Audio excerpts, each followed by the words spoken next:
Morning, Nigel. Morning. Let's get your final thoughts on Saturday's 1-0 win away at Stevenage. Brilliant win.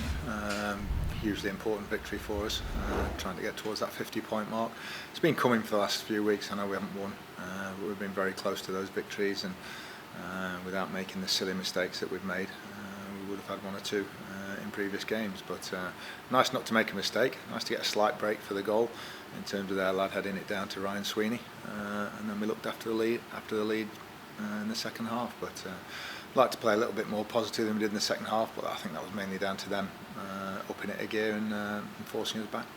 Yeah, it felt like the win came at a good time because you've been sort of creeping towards safety with the draws and whatnot, but with the games sort of running out in the season, to get that win, I think it came at a good time to relieve that pressure a little bit. Yeah, even just with the other teams picking up points, the bottom two mainly, Colchester getting a win as well on Saturday evening, then it was important just to keep our heads above water, and with 4 games to go, we're a point off that 50-point mark, and the encouraging thing is we've only lost 2 in the last 10 or something like that, 11 games, so we're in a pretty good run of form without actually we've got to turn those draws into victories.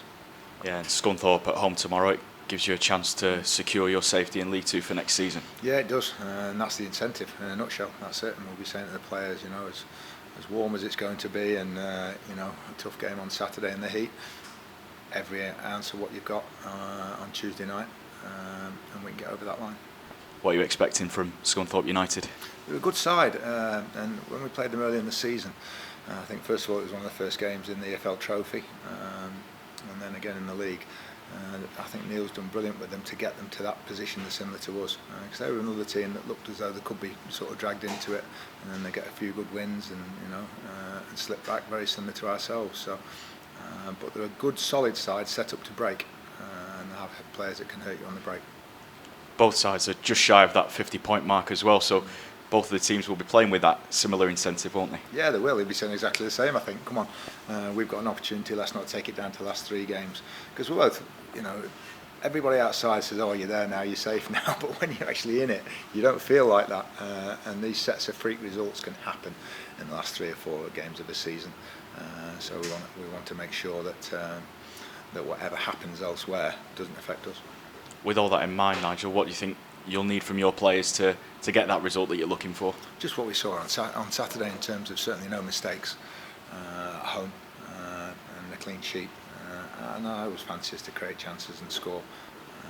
So don't make any daft mistakes. And we talk about it, nobody means to make mistakes, but sort of minimise the opportunities in which you can make them. Don't take chances if you're a defender and a goalkeeper especially. Play no risk football. If you do get over that line tomorrow, that gives you 3 games remaining, chance to experiment, look at some younger players that perhaps haven't got the game time that you'd like them to have. Yeah, definitely. We'd like to. There's 3 really we have in mind.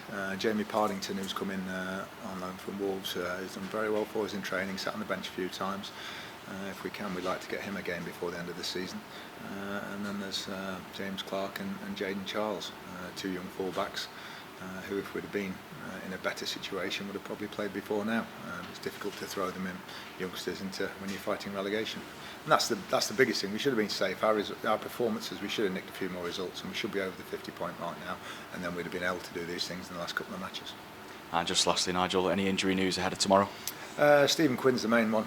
He's been suffering with an ankle problem, which is why he came off Saturday. So he'll be touch and go. A couple of other knocks and niggles, but with the game being so important, we'll try and get most of them out there. Thanks, Nigel. Best of luck. Thank you.